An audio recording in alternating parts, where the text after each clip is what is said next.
Okay, good afternoon, everyone. My name is Richard Hendricks, and I'm here with my colleague Jacob Monroe. And our presentation today is toward a Canadian open energy database. See if we can get the technology working for us. Oh, maybe not. Down button. Okay, very good. So just a bit about myself, and then I'll hand things over to Jake. I am a PhD candidate at the University of Toronto. I'm also a consultant in the energy industry for many years. And yeah, so we were going to talk a little bit about CODERS, which is our database, and National Electricity Database, which is building into a national energy database as time has gone along. So for those of you who just sat in on Pierre-Olivier Pinault's presentation, we will echo some of the things that he expressed about frustrations, but also successes. We are making progress, and I'll talk a little bit later on about that as well. So a quick outline. We'll have a little introduction. Jake will step up in a moment to introduce himself.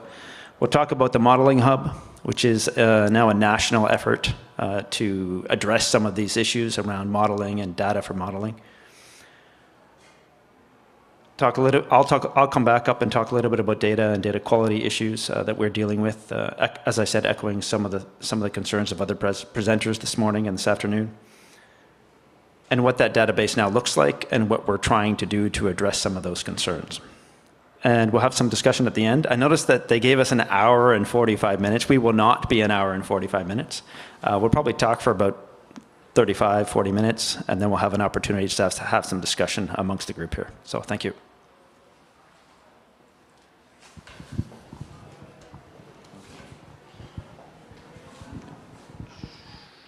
Did I just cut this off?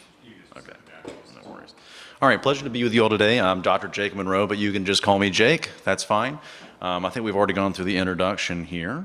So first and foremost, let's acknowledge some of our really big partners here. First and foremost, Natural Resources Canada, who was our main funders from the beginning of our inception. But I also want to acknowledge our founding institutional partners, Polytechnique Montreal, the Trottier Institute, the School of Public Policy at the University of Calgary, and right here at the University of Victoria, the Institute for Integrated Energy Systems. Really proud to be back here. Actually, I'm stationed here, so I'm just sort of here. And some other people are back today. So first and foremost, about the Energy Modeling Hub. So honestly, I'll read you the mission and the vision here. So our mission is to support timely evidence-based policymaking toward a net zero economy by bringing together public policy and energy modeling communities, as well as facilitating access to energy modeling expertise and tooling. Our vision is EMH will be an independent modeling and data center of excellence, as well as a dynamic community of practices, helping Canadian energy policymakers chart an effective pathway to a decarbonized energy system. Okay. Actually, first and foremost, let me...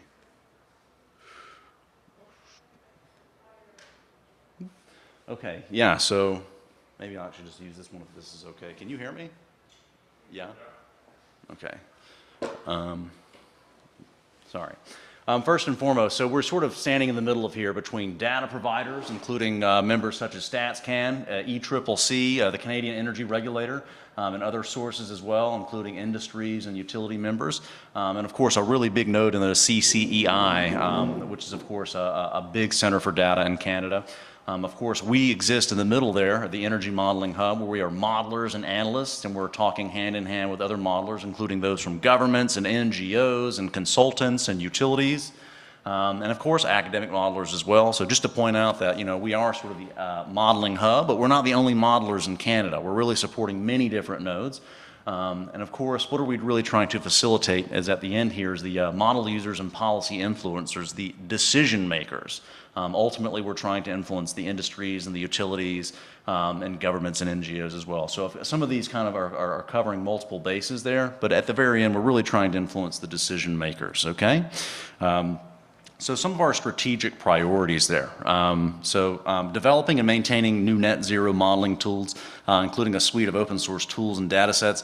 We're collecting and managing and publishing data of relevance to net zero modeling and maintaining a public repository.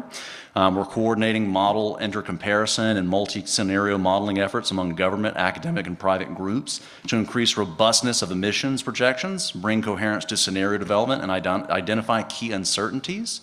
offering authoritative net zero modeling services to federal, provincial, territorial, indigenous, and municipal governments and third-party organizations, and training government officials, policy advisors, and highly qualified personnel on modeling, use, and interpretation. And last but not least here, establishing a national minimum transparency standards on model structure, data, assumptions, and scenario design in collaboration with government officials, academic experts, and consultants. Our activities. So we'll talk about some of our activities, but also some of our thematic committees as well. So we, of course, do many things, including the development of a modeling platform, which will facilitate multiple models and also model comparisons and facilitating and assessing the input and output data.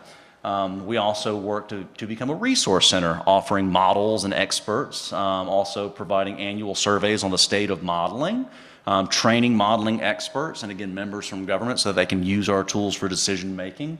And of course, the last bit here, which is the convening activities, where we're mobilizing that knowledge. We're bringing people together in the same room and really putting them on the spot to discuss their models, their insights, or really how they're making decisions, or maybe even organizational efficiency as well. But of course, I'm pointing out the thematic committees here. You see the data committee and the platform and visualization committee. And again, the data committee kind of speaks for itself. It's everything regarding data, both its physical, its containment, the legal concerns regarding it. But of course, we see this other committee here, which is the platform and visualization committee. And so this committee is more about the platform itself. But of course, you can't separate the data from the platform. You can to it a bit, but of course, they're very connected platform committees.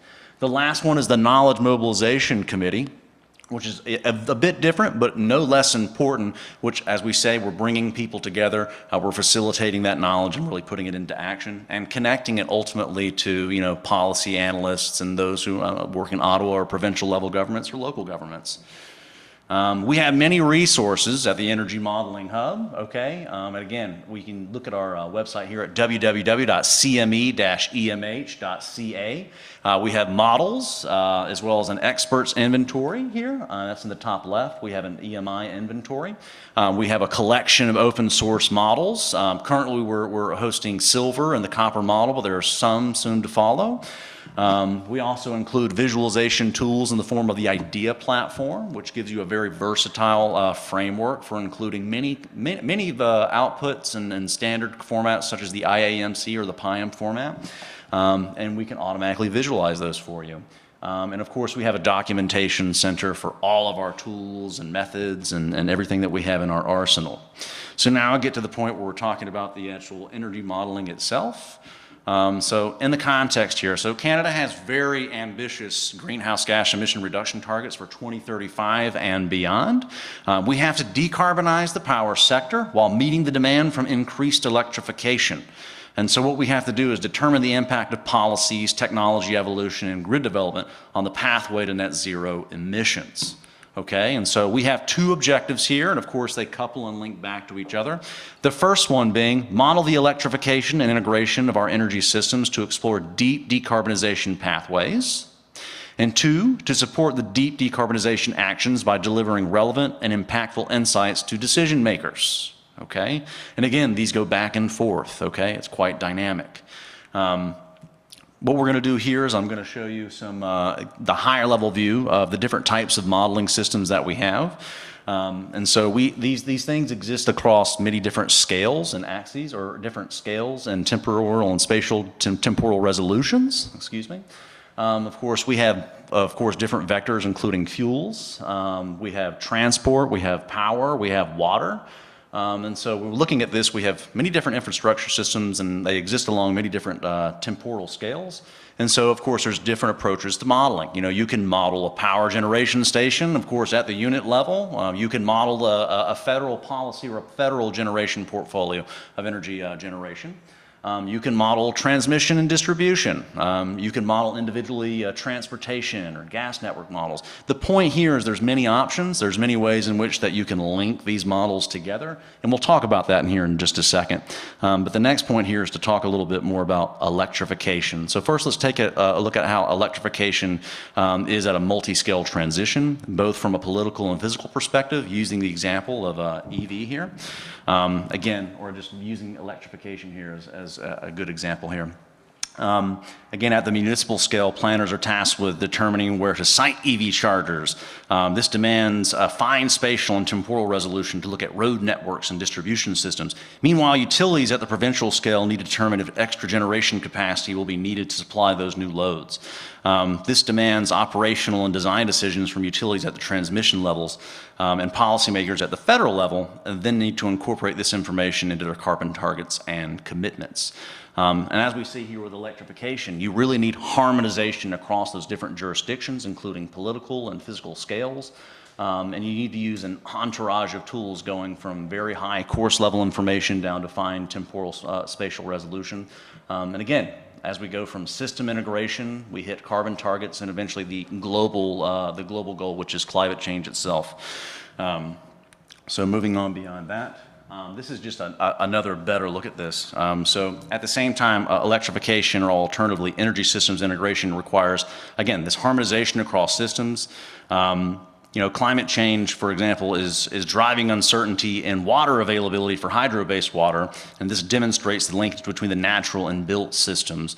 And again, we're just trying to give you a higher level overview of what these things look like in the real system. And again, you look at the top level view there of the North American system, and again, you can see it's quite complex, right? And it can exist both at the federal level, the state level, the local level, and again, the regional level as well.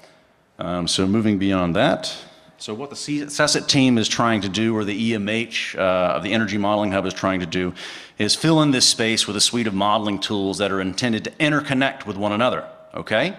What we're striving for is a platform which we can leverage to address any number of energy system transition and decarbonization questions. I'll just highlight 2 partner-driven projects to demonstrate how we're putting this concept to work. Each employs a different combination of these models that is suited for the research objectives at hand. First, we're linking buildings, transport, and power at the city scale to look at the City of Regina's 100% renewable energy target. Again, this is a project in the past, but just for example.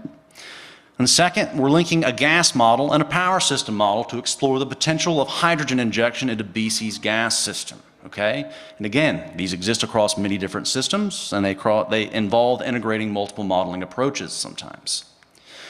From a platform perspective, what we need to do here is look at 3 different pillars.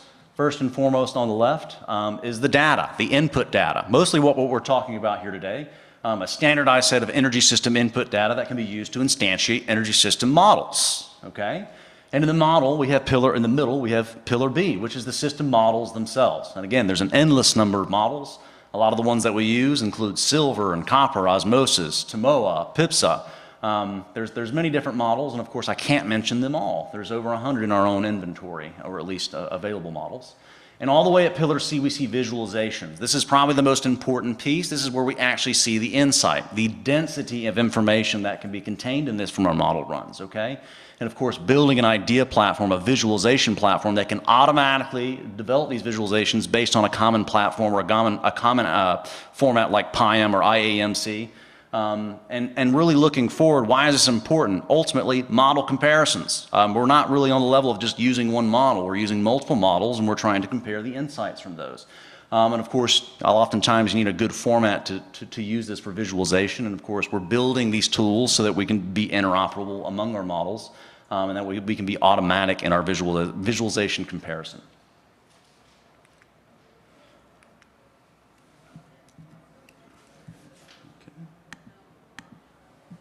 Okay, so what I'm going to show you now is just some common output visualization that we have. And again, this is just some representative examples. I wouldn't necessarily consider them real results.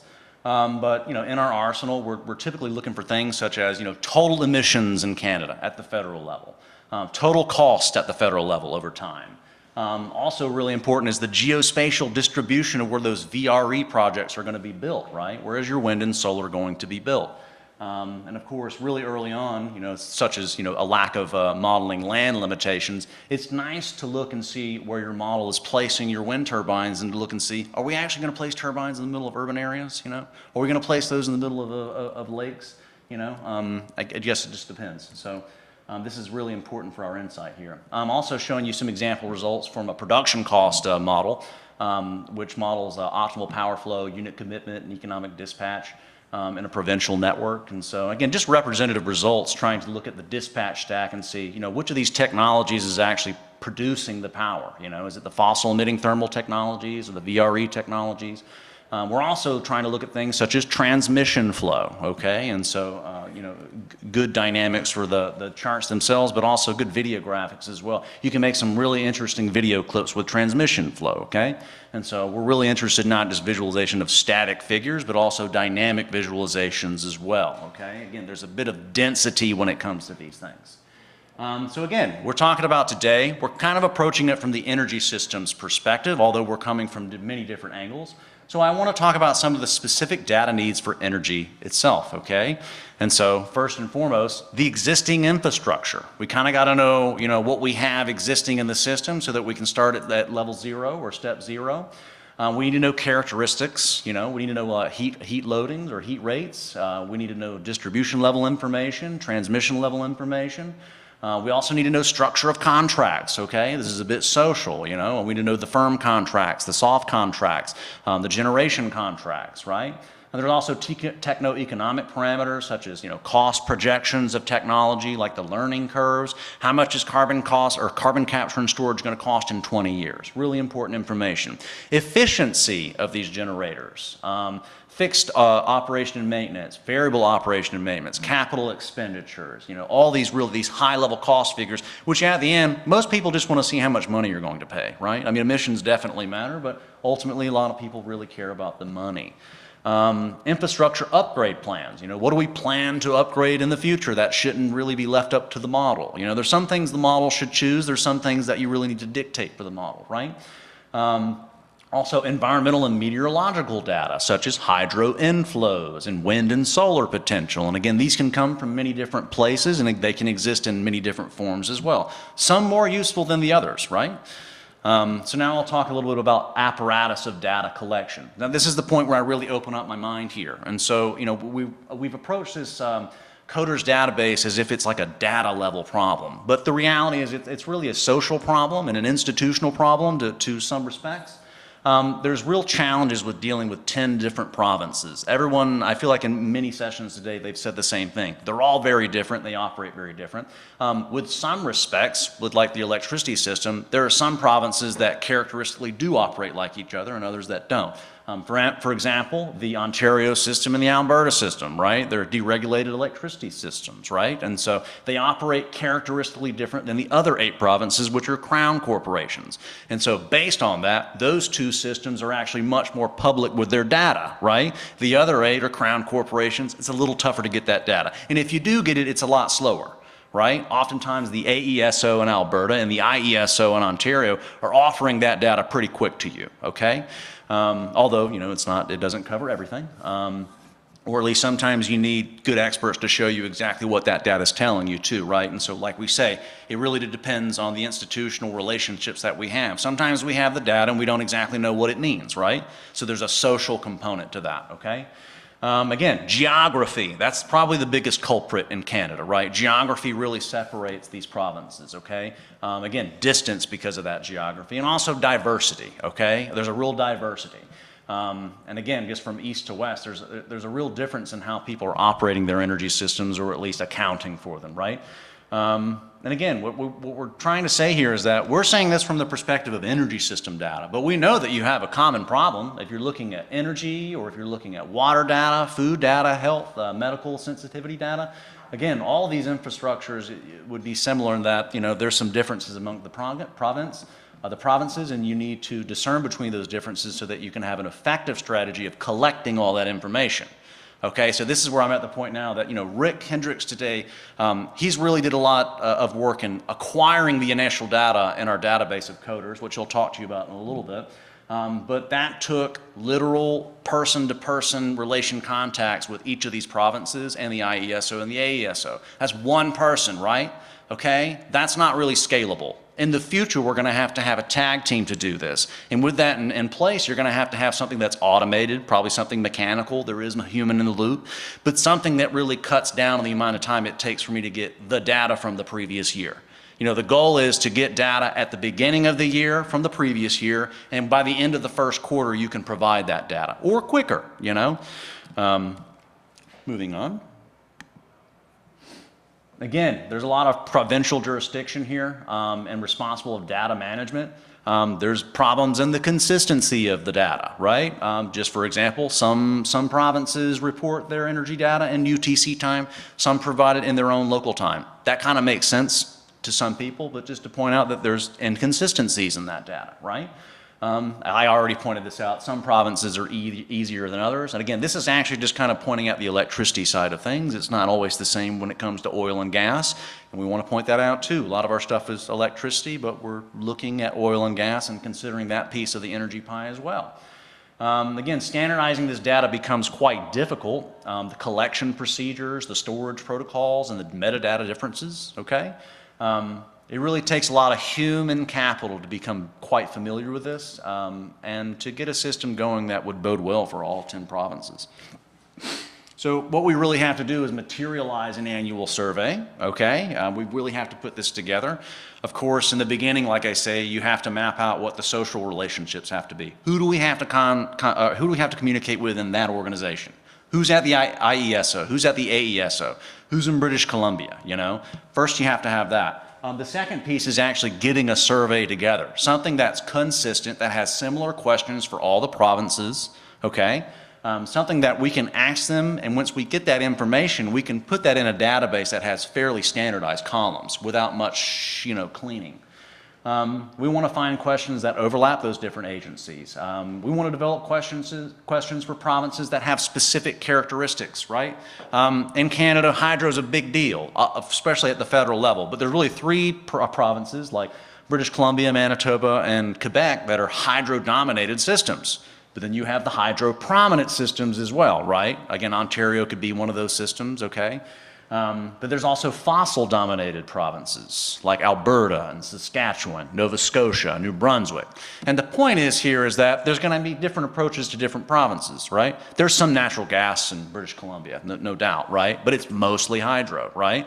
The fossil fuel problem is a bigger one in Alberta and Saskatchewan, so you're probably going to have bigger questions there, right? Also to point out that carbon capture and storage, you know, geologically, it's mostly feasible in Alberta and Saskatchewan, arguably. So my point is that, you know, most of the CCS questions with regard to geological capture go to those two provinces. The other 8 provinces have to collect it on site, right? And so that's a different question, and so that would be a different set of questions on the survey. Again, different questions for different market structures as well. Again, AESO versus IESO and the Crown corporations, okay? And then last but not least, this really depends on our experience with the existing data as well, okay? And again, a lot of our questions and the way that we'll frame that survey is based on our initial implementation of that database. Okay.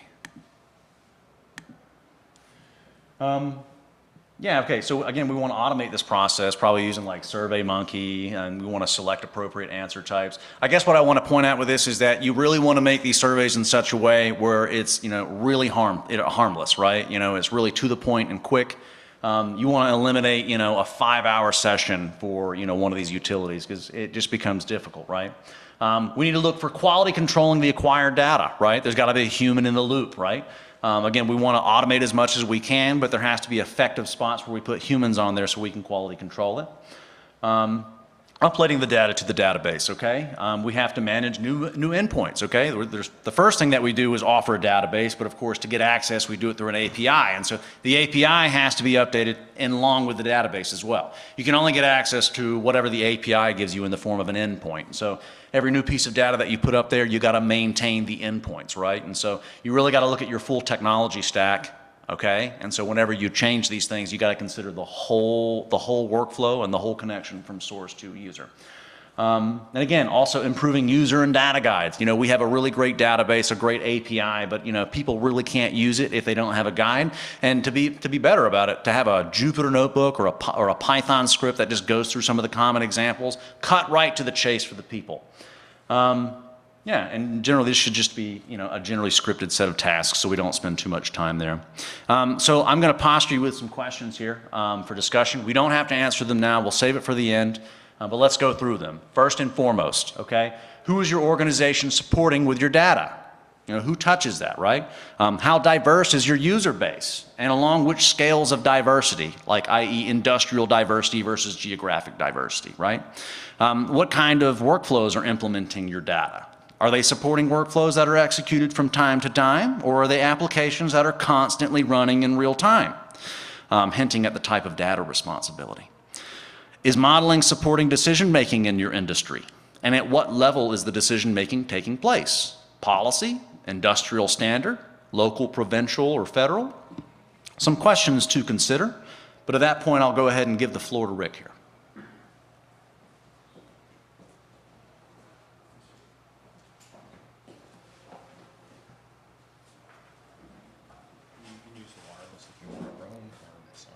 Okay, no, I'll try to speak at the microphone.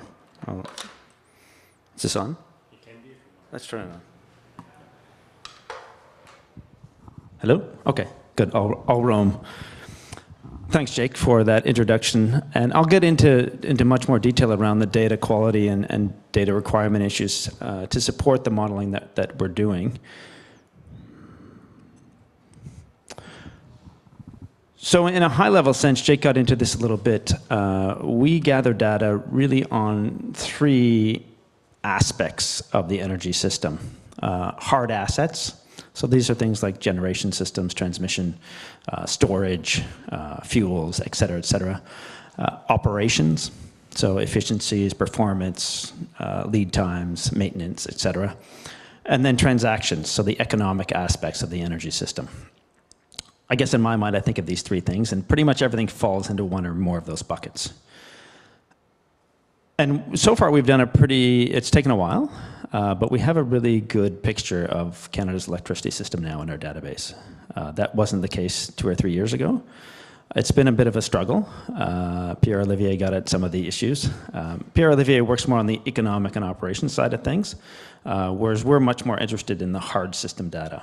And getting that data out of the utilities proved to be quite challenging. And so we went and got it. I'm grateful for a pandemic because it gave me a bit of time to actually get this done as part of my studies at U of T.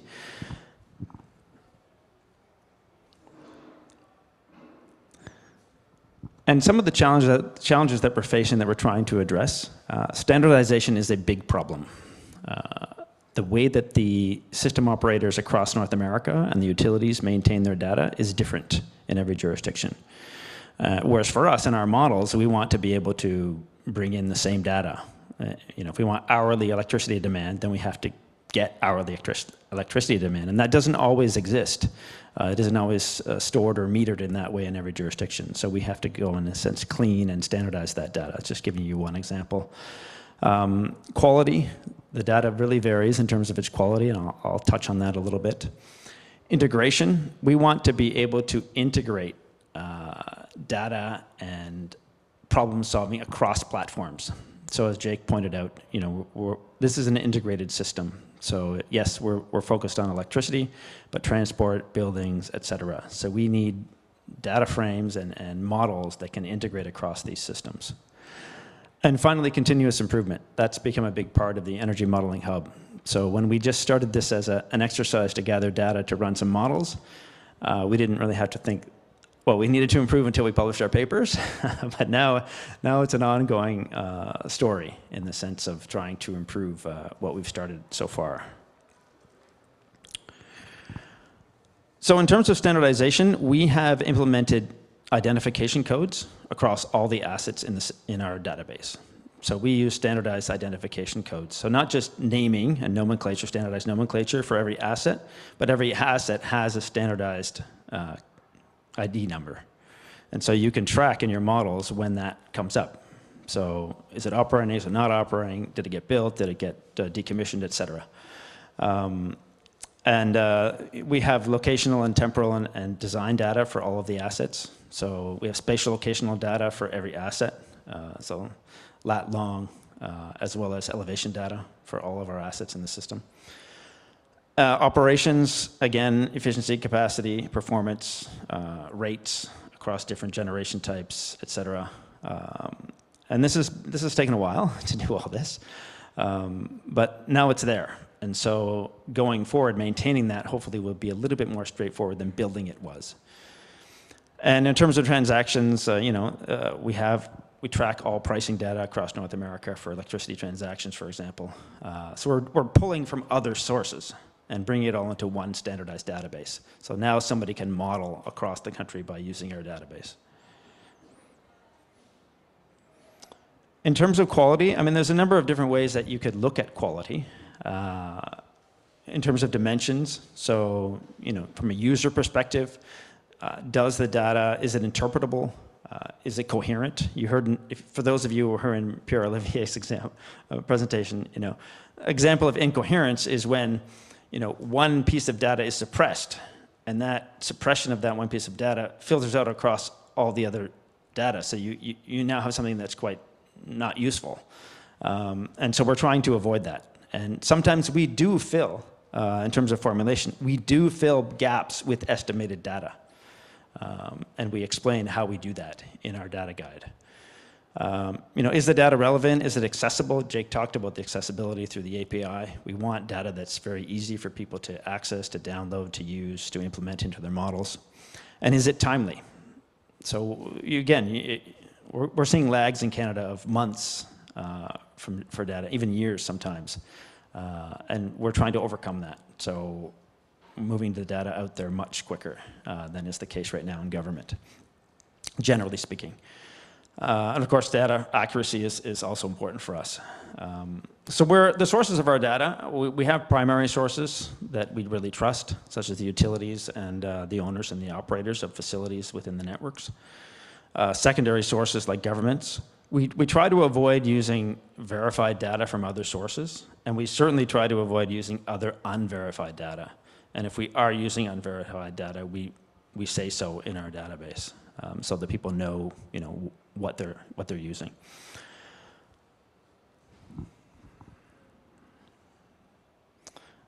Yeah, and so Jake spoke about this already. I won't get into this because Jake touched on it already. But again, in terms of models, we're integrating across all these systems. So we're also doing so in terms of data, and trying to paint a picture of these integrated systems.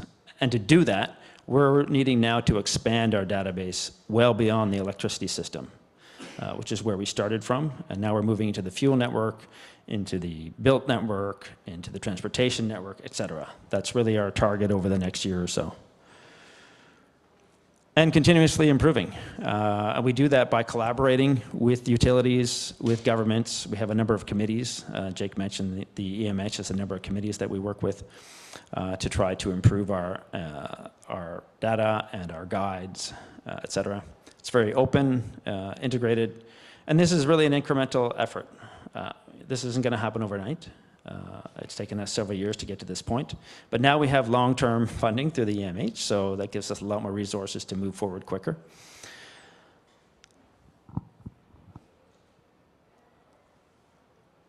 So a couple of questions for discussion, which we can come back to. How has your organization addressed some of the challenges related to data standardization across jurisdictions? How does your organization measure and ensure data quality? What actions has your organization taken to support data integration across organizational departments or within other organizations? And what actions, principles, or planning has supported continual improvement in data management within your organization? So I'll speak for about another 5 minutes or so, and then we can take maybe a short break, and we can come back to some of those questions or what other questions you may have. So CODERS. CODERS is the name of our database. It stands for the Canadian Open Source Database for Energy Research and Systems Modeling. A name invented over a couple of beers, I must confess. It's complementary with existing data sets. We're not trying to reinvent the wheel. We're trying to make existing databases more available and accessible and standardized, and also complementing them with other data that isn't available in those databases. It's tailored to support energy systems modeling. That is our main users, is modelers. Yes, we're trying to use those models to influence policymakers, but the main users of the database are modelers. And it's a very accessible database. So how are we addressing some of those problems that I talked a little bit about earlier? We've standardized this data across provincial jurisdictions, so we're addressing that problem of the provinces doing everything differently. Standardized identification codes, as I mentioned, nomenclature and location. We're doing what needs to be done to standardize data. We're using only high-quality sources, data sources, and transparently documenting any estimation that we do in terms of data.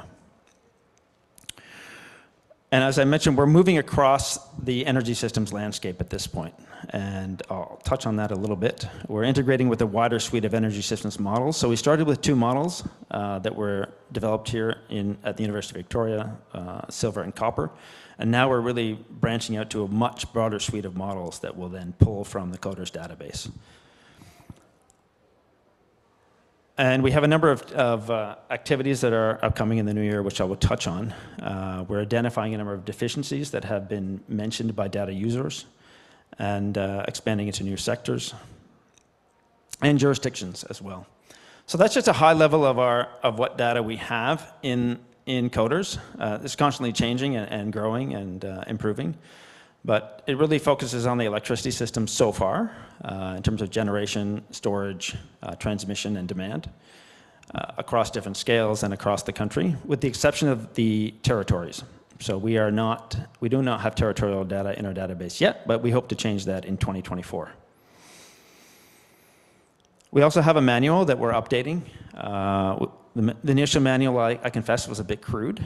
It was done back in 2020. But we developed a much more sophisticated data manual, as well as a developer guide that we're working on for the coming year, and a maintainer guide. So we want to be able to have this database exist in perpetuity. And in order to do that, the sort of early inventors like myself and Jake and others need to codify our knowledge into these guides so that others who come along can then continually update this database. And so we're working on that in 2024. And the user guide and the data guide went out for review this fall. We've received some comments. We haven't had a chance to look at them yet, but we will update the guides based on those comments. And these really are the public guides. So the first 2 are just internal working guides for us in terms of managing the database, but these are public guides. They're there for the users and for interpreting the data. We also have a glossary. So all the terminology that we use inside the data guides and inside the manuals and inside the database are all defined. And any calculations are enumerated in the glossary. Again, so that people can see fairly clearly where we did any calculations, et cetera. And what the sources of the data are based on province by province. So people want to go look to the original data source to take a look to see how things might be slightly different or et cetera, they can do that. So as Jake was saying right at the back of the beginning, sort of coming full circle, we see ourselves kind of at the center of a lot of other actors and trying to facilitate something to happen much quicker because the transformation that we need in terms of the energy system needs to happen fairly quickly. And Coders is certainly a big part of that and a growing part of that as we move forward. So in terms of sort of some fundamentals, we want to reduce the data gathering effort by removing, in a sense, I'll say preventing is not really the word I'm looking for, by assisting modelers so they don't have to repeat this process over and over again. It's there, the data's there. They can be confident in the standardization and the quality of the data, and they can focus on their problem solving and in their modeling. It's transparent, it's inclusive. We want to reach out in the coming year to more stakeholders. So to move beyond electricity system modelers to others who are looking at social issues in the energy system. So say employment, for example, environmental impacts beyond climate change impacts. Even though that's the focus of our work, we want to create a database that can be used by a broader suite of users. And to make it very accessible, which we have done so far. Through the interface that we've created, as well as a number of interactive training tools and training programs that we deliver. In terms of our upcoming, I mentioned our upcoming work. We will be updating the database in the the first quarter of 2024 to include all provincial data to the end of 2023. So previously, the database right now is updated to 2021. And now that we have more resources, we can do this quicker. So all the generic data, all the hourly data, any updates to the assets within the systems will be in there up to the end of 2023 by the end of the first quarter in 2024. This is much quicker than is currently being done by federal government agencies. And because we know the urgency with which people want to model the system as it's changing today, not as it was 3 years ago. We're going to look at hydrogen, renewable methane, and EV charging networks. Those are 3 areas that we want to expand into in the coming year because those are changing so quickly. And 2 years ago, there were almost no EV chargers, and now there are many, for example. We now have hydrogen production facilities in several provinces. We didn't really have any even just 2 years ago. So that's changing fairly quickly. We also want to improve the natural gas network. There's been sort of some debate about how much effort should we put into that, but I think it's becoming clear that we do need to do that. And the natural gas network is going to be there for some time to come, and it may become a hydrogen network in some ways, or a decarbonized fuel network. And one of the things that I'm looking at trying to do, if I have some time, is to improve our reservoir data. So hydro is a big part of the Canadian system. And we don't have reservoir data in any great detail inside Coders. And we're thinking about, I have the data, I just haven't had time to sit down and really look at how we might structure that inside the database. So those are some of the things we're looking at for 2024.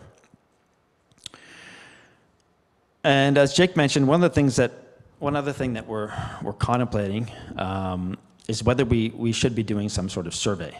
And I'm not going to get into that in great detail. It's something that the data committee is looking at. Would this be something that would improve the scope of the data and the ease at which we obtain data from some key players, or not? We're also looking at other tools for basically stripping data out of existing databases. So new code using machine learning techniques to gather data very quickly off of websites so that we don't have to do it sort of manually. So there's a number of tools we're looking at to try to improve some of our efficiencies. Also verification, we're establishing some processes to verify some existing and future data. And as I said, extending into some new areas. So this is my last slide. So what additional energy data would your organization like to see included in Coders? What best practices on energy data sourcing might your organization recommend? And how has your organization addressed additional data barriers? So things like institutional barriers, systemic barriers, and temporal barriers. We've touched on a few barriers, but of course there are others that we know are out there. So, okay, thank you very much. That's just all the questions just listed there that we raised during the presentation. So thank you.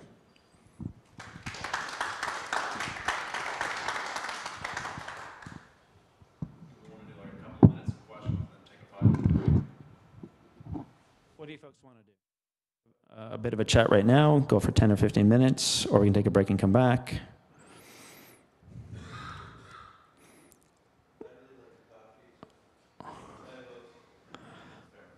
Okay, we'd like to have you come back. I mean, because we are genuinely interested in hearing what people have to say about this. We've been at this now for a few years, and now it's really ramping up. So we would appreciate your insights as to what we might move to next. So, okay, so we'll come back in. What time is it now? 3:30. Is that correct? So we'll come back in 5 minutes.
how many of you knew about the Energy Modeling Hub before today? So most people in the room. And coders, how many of you knew about our database? So, yeah, a few of you as well. Okay. I guess I'll open the floor. Any questions from yourselves about the database? Yep.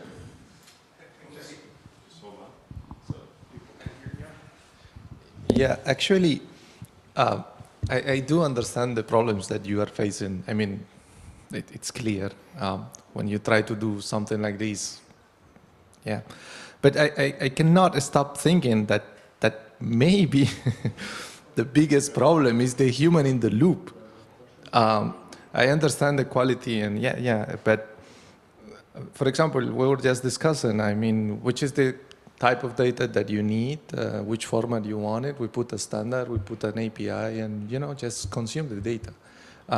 Why we don't do it, and why? And that's the question, And then you go, well, there is data that is sensible, is critical. Yeah, I understand. Yeah, we will not share that data. There is data that is private, that belongs to someone. We will not share that data. But then you have some types of data that you can share, that you can, and why we don't do it? They have priorities inside of the organization, like we need to put developers and we need to put the teams to actually do that. But these things are more important. Well, we can debate about that. But at the end of the day, there is a person taking a decision saying like, no, we will not do that. Instead, we're going to do this. And sometimes, in this morning, we were discussing about data literacy, and sometimes maybe, I don't know if data literacy is actually what you need in that case, but sometimes the person that is taking the decision maybe is not understanding the impact of the decision is taken. And I will give an example. We have a tariff that is Flex there that we share the price, an event, demand response event, and we share that. And if you enter in your application of Hydro-Québec, you are able to see it. And the people of the community open source, they went and built a web scraping tool to go and read and transfer that so they can use Home Assistant and optimize the things and consume these. And while that can create problems with a lot of things, but why we don't do it? Someone took a decision, say like, no, I will not do it. It's not important. Maybe don't understand. We will open the ecosystem. It will be a lot of providers developing tools based on, because now they can consume that, so now they can develop new things. Now you can allow these kind of things of happening. So I just cannot stop thinking about it, and I wonder, like, for everyone, like how can we address this challenge, I would imagine it would be the structure of data, maybe even from like the federal level, right? I mean, like, I guess, what is the hierarchical approach to these types of things? So I think, actually, Taco, you make a lot of good comments about the United States, and then when you offer open data, it's by default on an open license, right? So by default, automatically. So you eliminate any steps that would give a human any excuse to I guess, not work on something, right? So I guess that automatic ability, automating and getting it there is important, right? I guess on the other end of it, if that structure is not there, then what, right? I guess maybe look at the whole system. Look at how many humans are in the loop, right? You just went down the whole list. And so if you're you got a comment to make, Taco? Yeah. Yeah, absolutely. I guess just from like a systems perspective, each one of these nodes is almost like a minor loss, right? When you're looking at like pipes, and so there's loss at each level. So the number of humans that are there, that's the number of random variables that you have too, right? And so it may not even be structural, as you say. It may just be priorities, which can be probabilistic, right? So that's what I say. Either you need to have a national approach to it, or then maybe you need to, if you can't do a national approach, then you really need to consider the stack of humans. But Taka, you had a comment. I could go ahead and give you that. Yeah, just as I was thinking about this discussion, I thought that maybe there's something that EMH could do, is actually do some advocating for open by default data with the federal government. Because like the Ofgem presentation earlier, I don't know how many of you were there, but they were saying that they have their principles of data, and one of their principles is data is open by default, and then you have to go through a process to keep it closed.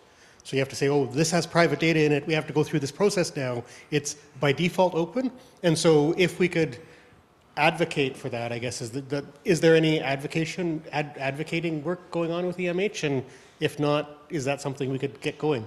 And I guess being on the committee for EMH, maybe it's something I can bring up at the event. So, Yeah, just a quick comment there, talk about, because a lot of the data is held provincially and by provincial utilities, there almost needs to be an arrangement between the federal government and the provinces around this issue.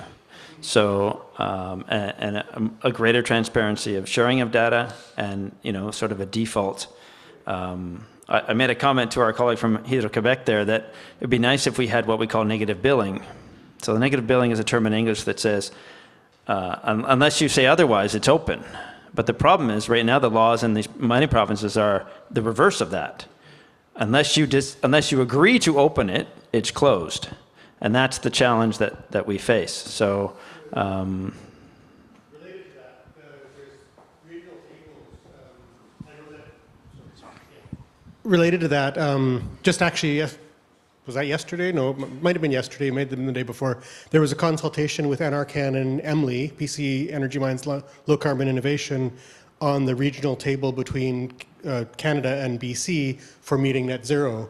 And that might be an interesting pathway to try and get in and talk to both NRCan and EMLI for BC, for example, and as part of the regional table, what do we need to actually do these things? And one of those things is that open data. So. yeah, and getting it done at one province may be a leverage for more. That's certainly been, as I was gathering this data over the 2019 to 2021 is when I mainly worked on this. And one of my arguments to recalcitrant utilities was, well, all the other utilities are doing it. Like, what's your problem? And that actually was quite effective, to be honest. There was a time when I was looking for certain data sets and I had them from 6 provinces, and in the end, there's only a few pieces of demand. We wanted electricity demand data hourly, every province, transfers between every province, and transfers between every province and every jurisdiction in the United States. That was our goal. And, that's probably 10, 20, 30, 40 data points hourly over 5 since 2018. And after the first effort, we had about 25 of those. Now we have about 37. So there's only 3 of those 40 left that we haven't been able to get. And again, it's partly getting to the right person inside the organization. So getting through the first person who either doesn't know or doesn't care or doesn't have the time, getting to the person who can actually make a decision. And they have to have enough latitude to make that decision, or they go to the higher ups and then they come back. So that was really the challenge. But it was a human resources challenge for some time. But now that the doors are open for us, we know who those contacts are. They trust us. Going forward, we're not having any of these same problems that we had at the beginning, other than those few pieces of data that basically give you one example, right? So transfers between Labrador and Quebec. Because those transfers are entirely the Churchill Falls facility, which is a contracted facility between those two. It's basically contract data then that we're asking for, and they won't give it to us, right? So that gives you an idea as to why that one is sort of off limits. So, yeah. And the second one is Nova Scotia, Newfoundland, which again is a contract. Essentially, that tells us contract data. So that's why they're keeping that secret. So. Just add some info about that, because it's a good point that we don't need a tremendous amount of data. There are some specific data and characteristic for them. It should be mandatory to make them available. The thing is, they are not business based on data. The data maturity of sea level is not. I will stop here. And it should be mandatory that they have to make this data open by default for statistical purpose, for modeling, and for to be able to change habits of the final consumer. If they don't know what they are doing, they can change, and we can say to them, this is good what you are doing, or this is not good. But without data, without permitting access to this kind of data, we cannot do this thing really fast enough to change and to focus on the net zero. But we should have a final list of what should those data be.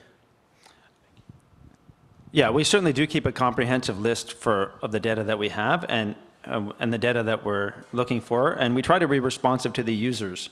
So who are doing modeling, they come to us and say, hey, like I'm looking for this data set that is not in your database. Can you help me get it?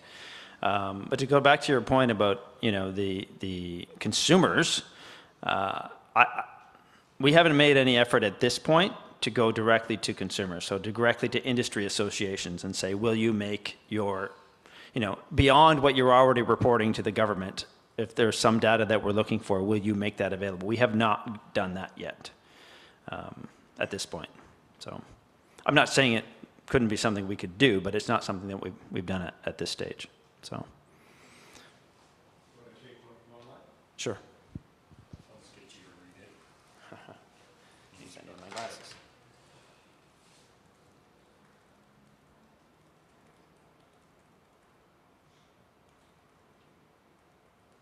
Okay, the question is about biomass and whether sort of biomass consumption it looks like and carbon emission data included in coders. The MNRF newly produces the information for MRNF in Quebec for all the forest stands in Quebec. Yeah, we don't have that data. We would be interested in it. It's not, as I said, we're just this year in 2024 we're moving into more renewable fuels. It's not something that we had collected previously, so the answer to your question is yes, we would be interested in more biomass and renewable natural gas and those types of things. So.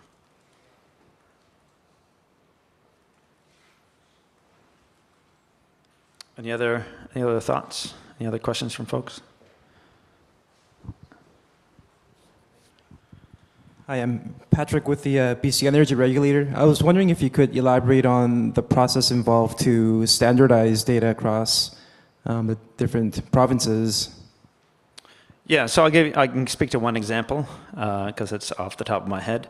So for energy transfers, say hourly energy transfers or energy consumption, we want it on an hourly basis at this point. We haven't had any request from anybody to go any more granular than that. But that's not how it's always reported. For the most part, it's reported hourly, but not everywhere. So some report it on a 5-minute basis, some report it on a 15-minute basis, some report it based on, as Jake said earlier, on local hour time versus Greenwich Mean Time. Some report it based on the hourly ending period as opposed to the hourly starting period. So I'll give you some sense of the differences. So what we're doing is bringing all that back to one standard, an hourly standard, the start of the hour. We're probably going to end up reporting Greenwich Mean Time and local hour as well. So maybe that gives you one example of what we're doing. And then in the data guide, it explains what we did to do that. Well, actually, that would probably be, yeah. So we're working on that now, but basically the process that we did to convert, to get that data in a standardized format. So that's just one data point, but maybe give you some insight, yeah, of what what we have to deal with to try to do this. So, yeah. Thank you. And you're with the BCUC? The BC Energy Regulator? How is that different? Help me out. How is that different from the BCUC? So you're regulating oil and gas? Yeah, primarily oil and gas. Okay. But we recently had our mandate expanded to Right. include hydrogen. You have a new name now. You used to be the Oil and Gas Commission. We used to be the BC Oil and Gas Yes, Commission. okay. Yes. Yeah. Okay, that's why I didn't That's recognize us. the name. Okay, thank you. It's hard for me to keep up with 10 provinces at once.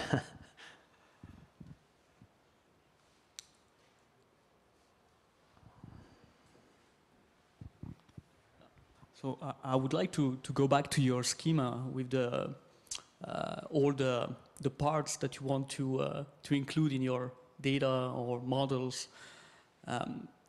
It's massive. I mean, it will take all your life to work through all the aspect of every bullet that you have there. I mean, just the building archetype model, it means that you have to understand how the energy is consumed in a house, in a building, in commercial, institutional, residential. How do you see that? I mean, do you want to set boundaries so that it's more easier to study and to provide the data? Because, well, for me, it looks like something like it will take. Yeah, it might not be as onerous as you think, because we have a whole network of people across the country who we're drawing from. So we started with just our group and myself at U of T, and there were a couple others, University of Toronto, others working on this.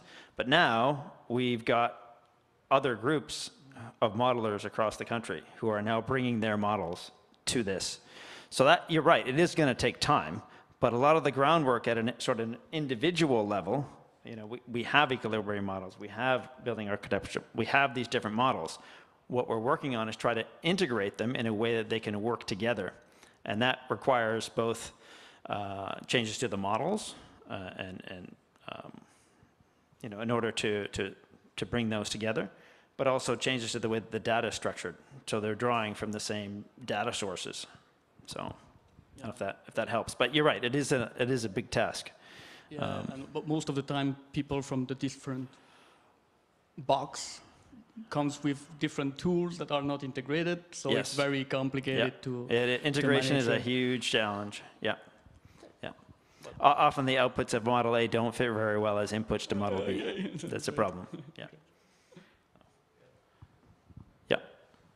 I would just like to go a little bit back to the open by default, because at the end, there is a human taking a decision which is taking a risk, and when he's taking the decision, and naturally it's just easier to say no, because now the responsibility is on you, because you are the one taking the decision. And if we say, yeah, let's make everything open by default, yeah, I understand it's a good idea, but then what is the thing that will be open by default?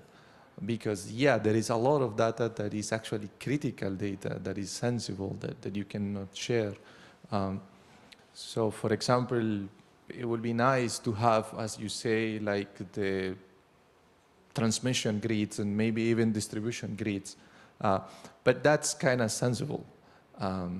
So, I don't know, attackers, now everything is going to become more digital and way more and more and more, and maybe attackers can profit from that. And so the person taking the decision, he just say, no, we will not take that risk. So I find difficult to understand and to see how we can manage those complexities and to say like, okay, this is something that we can open and it's not a problem, and how we manage the rest. I think it's a big problem that is not being addressed, and because it's not being addressed, that's why we have the situation that we have today, in which everything is closed by default. Yeah, it's interesting. In my experience with the utilities, the risk issue has not been around national security typically, or security of the network. It's been commercial sensitivity that has been the main reason why they haven't handed over data. I think the utilities have come to realize that a nefarious actor, like somebody who has bad intentions, can access this data through Google Earth, through other sources. You know, you can pay to get satellite data. If you want to know the network, there's a lot that's out there if you want to spend the time to go get it. And now with the tools that we have to scrape data, you know, I'm not an expert on this topic, but there's a lot more out there that we haven't gathered that could be gathered. Let me put it that way. So, not that it's not a concern, but all of our data save a tiny little bit, is from public sources. We are not making public anything that isn't already public. But what we are doing is bringing together disparate data that's out there and putting it in a format that's much more usable. So in that sense, we may in some small way be facilitating those who might have intentions that aren't consistent with yours and mine. So. Yeah, no, you cannot, I mean, you cannot control that, but I do understand the logic behind, like, for example, the grid, the infrastructure of the grid. You can cross data from multiple sources, and now if you have the actual grid, you can find out, according to, I don't know, temperature predictions, which is the critical infrastructure that you will need to attack to make the system collapse. And it's becoming easier and easier as things become digital and more digital. So I do understand the concerns that why we don't want to do it, but the degree of knowledge that you require to take a decision and say, like, these we can do it, these we cannot do it, that's I feel what is missing. I would say everywhere, yeah. Yeah, just a couple quick comments on that. I mean, if I were to look at the data that is sort of organized and distributed publicly by the utilities, it varies a great deal across the country. And, you know, utility A will say, well, we can't give that out. And I can go next door to the next province and it's readily available. Or they'll give it to me without restrictions. So it's usually one of three categories. It's readily available and organized. It's not readily available, but it is organized and I can get it upon request without restriction. Or they won't give it to us. Or actually there's a fourth category. Pieces of it are out there. And if we want to take the time to go find them and create the picture, we can do that. And we did do that in some cases. Sometimes the utilities don't actually know what data they've made public. I know that might surprise you, but over time, pieces of data come out, right? The internet is there for now 20 years, 25 years. And so if you want to go scrape it, you can get a pretty good, you know, you can get most of the pieces of the puzzle. You know, you can fill in a few gaps and you have a picture of something that they're telling you doesn't exist. And was, you know, sometimes I've gone to the utilities and said, I'm not asking you to give me that. I'm just asking you to verify that what I've got is correct. I already have it, right? So that has happened in some cases. So again, to go back to your point, often the people who are at the front making a decision, they don't have the authority or they don't even know what is out there. So, yeah. Taco? Oh, sorry, go ahead. Well, this is just a quick plug, really, just to go back to your question earlier, just to say, yeah, one of the ways that we're going to kind of be tackling this indeed like ambitious goal of kind of putting this all together is through collaboration with groups across Canada. Another way is there is a fairly kind of well-funded and fairly large group of about 10 kind of research associates and grad students here at UVic who are kind of pushing this forward. So there's kind of a good team working on it, but also a team that's very interested in collaborating with anybody who's interested. So if that's yourself or anybody else, kind of always looking for other opportunities for collaboration. But we'll always say yes to more help. Yeah. Yeah, just wanted to sort of follow up with a lot of data is out there and we don't know what it's like. A lot of that data is in really horrible formats. So another thing that would be really great is just, even if it's not open data by default, but the data you put out there should not be in a scanned PDF that's 2 gigabytes large for 5 pages, or hidden 50 pages into a 600-page document. Like, release the data that you have that you're releasing in this document anyways. It's public, but release it in a format that other people can use. So that might be the other pieces to the whole puzzle. Yeah, there's no question that some of the data we scraped was exactly that, from old PDFs that had been scanned, right? So there's not even any way to read them. And we just find them by searching persistently. So. Jake?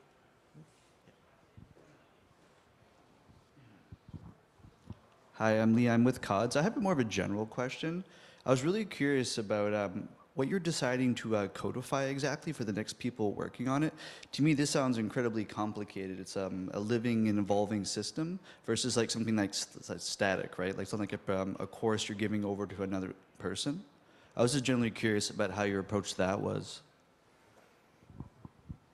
Do you want to answer that, Jake? Yeah, I'll give it a chance. So In general, it is a tough thing to do because energy data is really diverse. We keep using that word. It's really different depending on where you're going, whether it's hydro or fossil and gas, right? And so maybe for the more traditional types of energy data, right, like demand, right, generation, you know, like generic characteristics like techno-economic parameters and all that, a lot of that stuff fits pretty nice in like a table, right? I think where it gets really difficult is when we try to put new types of data like survey data in there that's really irregular. It doesn't really follow a good tabular format, right? And so, again, it's when we start mixing really different pieces of data in there when it becomes messy, right? And so, like I say, we do really good with the traditional, like, electrical components, everything that makes up the system. You know, it has a geographic latitude and longitude, right, and a couple of other characteristics. Not to say it can't be more complicated than that, but, like, that stuff fits very well.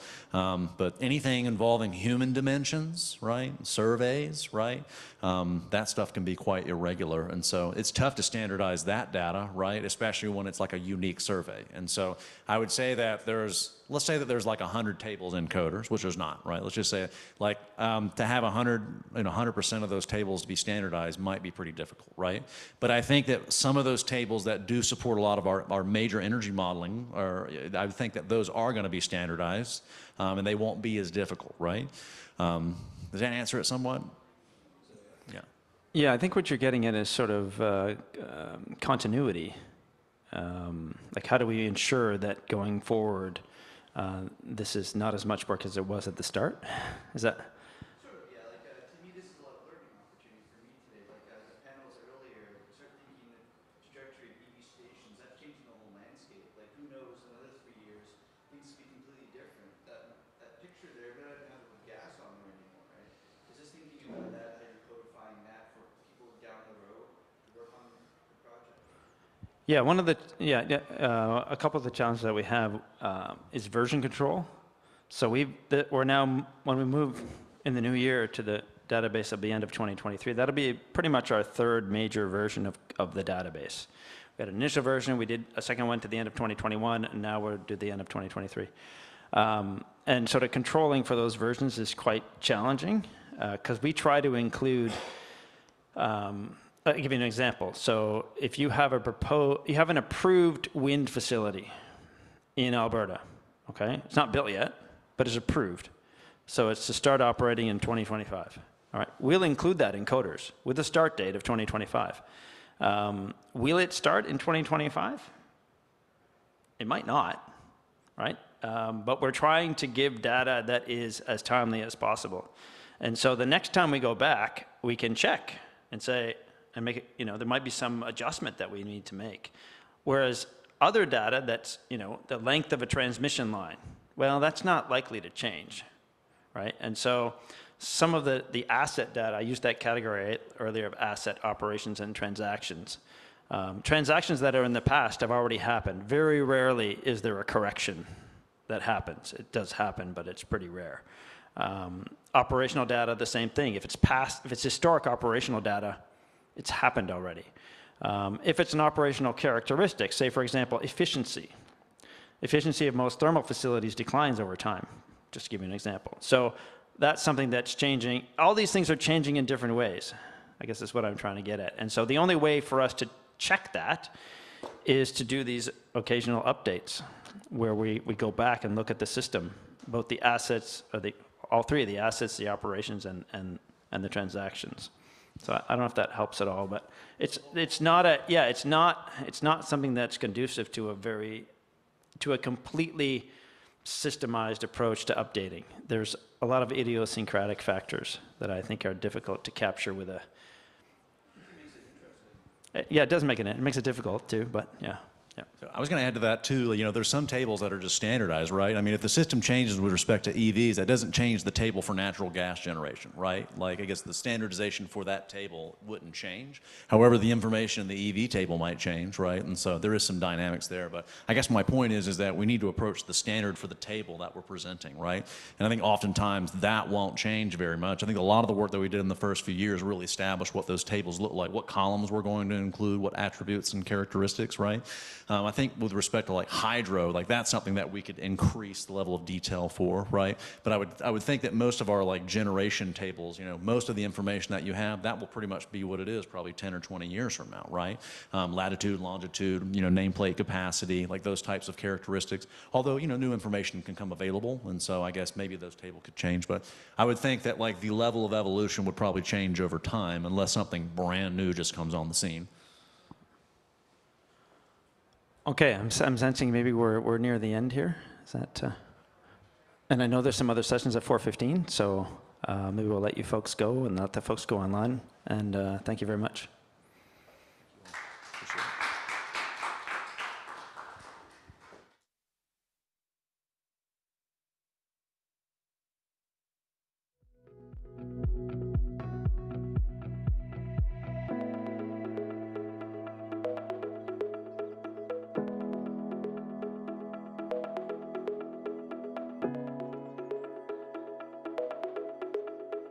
Thank you.